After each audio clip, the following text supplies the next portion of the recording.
Hi and welcome to In the Front Row, all things news, reviews and interviews. My name's Jamie Lee and today I'll be doing a review on the show that everyone seems to be watching at the moment, Stranger Things Season 4. This will contain spoilers, so if you don't want to stick around for that, then bye. I knew I would binge this pretty quickly. We binged the last 3 seasons pretty quickly, so I knew I would with this as well. But I was really hooked from episode 1. I really liked that, you know, there was so many different storylines going on in this, and there was so much more mystery and so many more twists. And it really made the really long episodes seem not that long at all. And it made me want to keep watching them and wanted more of the episodes. So yeah, I really like this season. So let's get into it a little bit. So we see Max, Dustin, Mike, Lucas, Nancy, Steve, and Robin all in Hawkins. There's a murder there, not just any murder, you know, like poor Chrissy is like broken and cracked and like eyes gouged out, and oh, don't want any part of that. Anyway, poor thing, she dies, and everybody thinks that, you know, it's cult leader Eddie. Eddie, how can you think it was Eddie? He's such a sweet, lovable guy. Anyway, new character Eddie gets the blame, and they go on this little mission of trying to get Eddie out of trouble and, you know, link the murders to Victor Creel or the Creel house in some way. So they have their own little mission going on there. And then in the new town, we have Elle living with Joyce, Jonathan, Will, and eventually Mike comes over too. Poor Elle, she's really trying to fit in, you know, have some normalcy to life, going to high school and, you know, trying to make friends and stuff, but she's getting bullied. Very sad with that whole scene, you know, with the diorama, and she's trying to say that like Hopper was her father and Hopper was her hero, which was very sweet. And it was like overshadowed by, you know, this cow Angela making fun of her. And the really sad thing about that whole scene was that the teacher didn't defend her at all. Like, that's what teachers are supposed to do. That's what we're, you know, our natural instinct is, you know, to protect kids. So yeah, it was very upsetting to see that teacher sort of like side with the popular, especially knowing that, you know, Elle wasn't popular and she was new to school and, you know, clearly having some struggles there. So that was a bit sad. But anyway, Elle was bullied by Angela and she fights back, which is so good, or maybe not so good, because she ends up getting arrested and collected by the Hawkins lab people. And then we go to, you know, the underground place and find that Papa is still alive. So that might be a little bit predictable, but I was really excited by that. And so that leaves Mike, Will, Jonathan, and the new character, I think his name's like Aragol or something, but for the purpose of this video, so I don't look more stupid than I already look,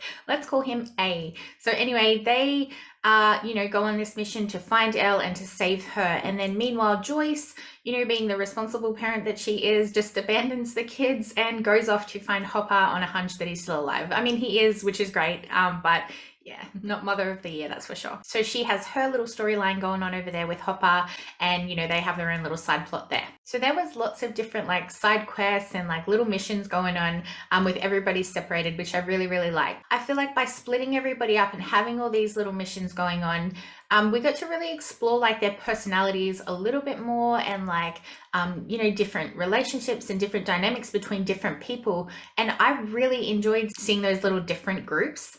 And also I think it was a really good opportunity to introduce the new characters. So, you know, some were introduced like Jason and Enzo for the storyline, and then, you know, that A character that I said and Yuri, you know, they were in there for like sort of comic relief a little bit. And then you had characters that were purely introduced to die, like Fred and Chrissy. So yeah, I think having them all split up, it gave, you know, that opportunity to introduce all these characters and get us to like get to know them a little bit more, rather than having everybody all together and there being a conflict and them all trying to like resolve it. I thought that was really interesting. And even though we've got like all these little side missions and, you know, things going on, all of it linked back to Elle, you know, who is the original, who is the beginner of all of this, the show that we know. But it was such a good twist, you know, to relive her memories and to find out who the real murderer and who the real villain of the show was. And bloody hell, was I way off with that. I thought, at one point there, I thought Fred, you know, Fred's a bit of a weirdo. Is this guy got something to do with the killings? I don't know. Then he died, not Fred. And then I thought, you know, Victor Creel, yep, gotta be this guy, you know, it's his house, so creepy. No, he's locked up and definitely not dead, you know, and he can't see, his eyes are like cut open. Oh, yuck. Anyway, not him. And then I thought, Billy, kind of hoping it was Billy, to be honest with you, that he would just, you know, come back as, I don't know, just come back. And I just really hoped it was him, especially with the Dear Billy episode. I thought, yeah, they're really going to, you know, go down this route. But no, they didn't. And I never, ever, ever would have thought that it would be Victor Creel's son. I never thought that. Like, they said that he died 2 weeks after the, you know, original family murders. So like he was right in our face. He was right there and just like thrown under the rug. And I never, ever, ever, I never once, I don't even think thought of him again. And I never thought that he would be number one. Like obviously I knew that there was a number one, but I don't know, maybe I'm just, I don't know, I don't think right or something, but I just did not expect him. And it was so nice through like Elle's memories or her visions or whatnot to see, you know, the relationship that she'd formed with number one, you know, seeing her banish him into the upside down or into hell really, and then seeing him go from a boy with superpowers into this soul-sucking tentacle monster, and like all this trouble with the portals opening up and the demogorgons and the mind flares and the bats and, you know, all these monsters, you know, it all stemmed from number one and what he did in his family home, you know, murdering his family all those years ago. So yeah, it was really, really interesting and really great writing. Anyway, so yeah, I was really happy with the twist there. And obviously that writing was great. But also the acting, do you know what I mean? Like the guy that played number one and even Papa, like the whole series, I was just umming and ahhing on who's the bad guy, like who's the good guy. Henry helped Elle, you know what I mean? Like he can't be bad, but he's just so manipulative, and is he bad? And oh, the whole time I was just second guessing myself on who was good, who was bad, and it was just a struggle. It was so good to have those memory scenes and those past memories from Elle to, you know, help us get to know him a little bit better. And sorry, going back to the good writing, I really enjoyed how they threw back to the other series. There was, I think Mike originally said it first and then Elle said it again later to the guys, but when she said friends don't lie, and then this was brought up again in this season. And then also the scene where I think it was when the like basketball boys or like they were having the hangover, Lucas was having a hangover, and you know when he comes out there's all the fairy lights there in that scene, and that was like a real throwback to when Joyce had the fairy lights, you know, linking up with the alphabet trying to contact Will in the upside down. So there was that little throwback there, and then you know all the lines about Steve Harrington still being the babysitter for the kids and things like that. I thought those like flashbacks were really, oh not flashbacks, but like throwbacks to those past were really, really good. And then my favorite one was the scene where they were riding the bikes trying to get out of the upside down, and that just really threw me back to like the very first time that we met these kids, and you know they were all just riding their push bikes along in the 80s, and I don't know, it was just very fitting to me and very wholesome. I really, really enjoyed those throwbacks. Then there were more things that I enjoyed from this season that were completely random. Like Dustin had a literal thinking cap on, which I thought was so funny. His relationship and chemistry between like Steve and him was really, really good. Their banter is really, really fun. I love that Steve continuously throughout all these seasons has like an obsession with like stick weapons. I don't even know what the term is, but you know, he's always picking up a stick, and like in this one as a weapon, he picked up like a lamp, and then in the original ones, he had like his old bat, you know, the spiked bat. And yeah, as I said, this one he picked up the lamp and then the oar, and yeah, he's just got a real thing for sticks, this guy, and I just think that's really funny. And then I love the speech splitting. I don't even know if that's the term that you call it, but I call it that. I really enjoyed this in Cobra Kai. They did it really well as well. But when like Nancy was talking to Fred about her relationship with Jonathan, and then Jonathan was talking to the A guy about their relationship with Nancy, and you know they were both saying like similar things, and like it was just getting split up, but basically two different people saying the same thing kind of, and then they get to the point of, and that's why I love her and that's why I love him, and it was just like, I love those sort of scenes. And with the whole Nancy and Jonathan relationship, do they love each other? Because I don't know, I'm getting some other vibes there. And I know that they're dating in real life. I totally get that. So there should be like a lot of chemistry, but I do not feel their chemistry on screen. And that's probably a really nasty, bad thing to say, but I just don't feel it. Like she has so much chemistry on screen with Steve, and I don't know, I just really want them to end up together. So I don't know what's going to happen there. Anyway, let's move on to how it looked. I would like to say that it looked visually beautiful like I do in most of my videos, but it didn't. It looked creepy as F. But there were so many good scenes in it, and it was good to watch, even though it was creepy to watch.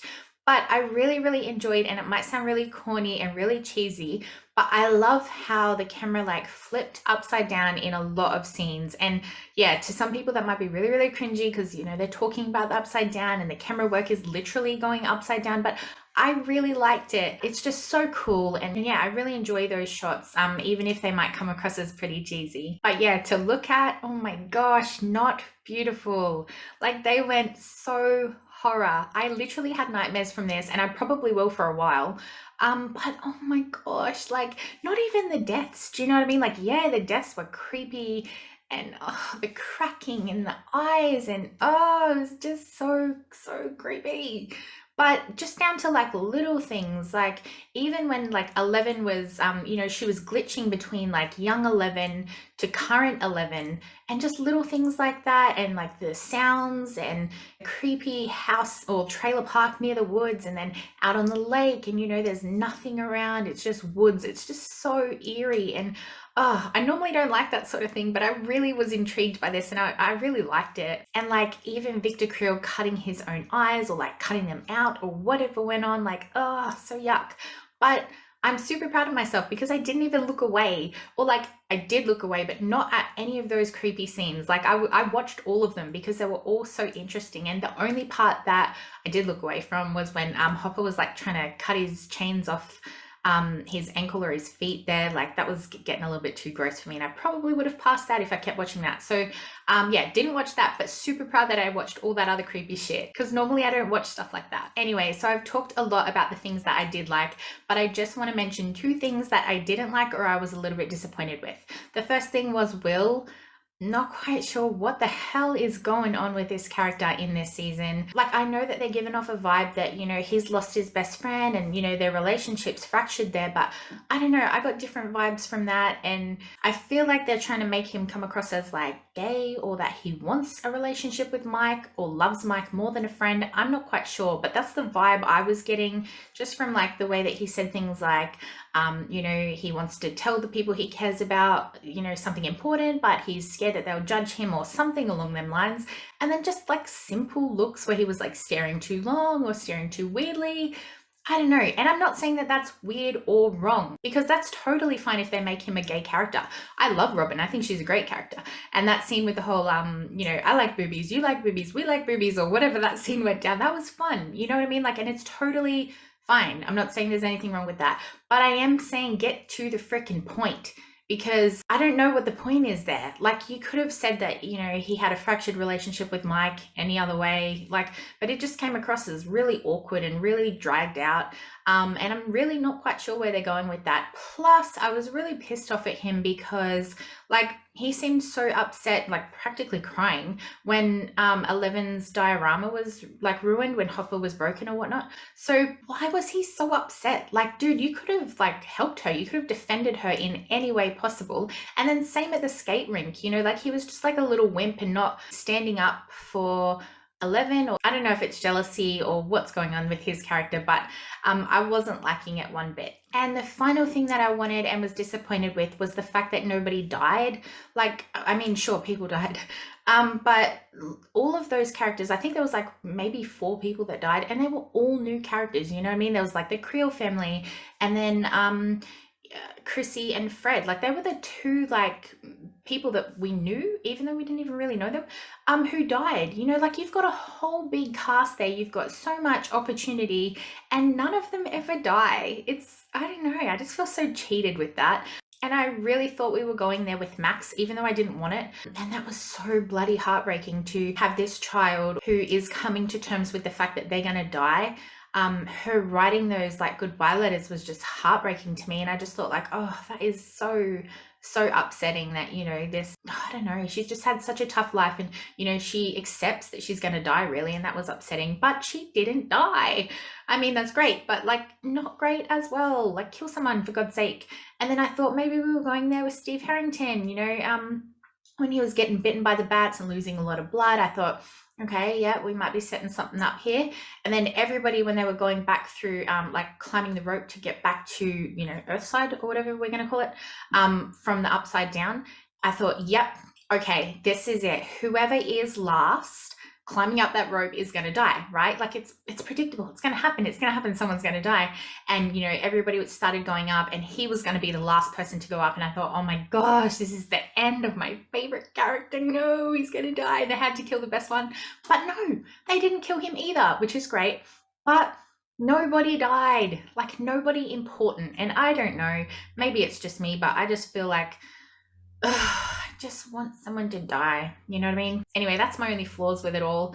I'm gonna stop there because I feel like I'm just rambling now about what I like and what I don't like. So yeah, I'll leave it there. But basically, I'm really excited to see what this next installment has. The main thing I'm really excited about is seeing the reunion between Elle and Hopper, you know, like the parent and the kid, and oh, that's gonna be beautiful. I just know it. But as I said, I really enjoy this season. I love that it's an origin, and as I said, I really hope that they like end this perfectly. You know what I mean? Like they've sort of wrapped up this origin part perfectly and everything is coming together and everything makes sense and everything is answered, which I totally love in shows.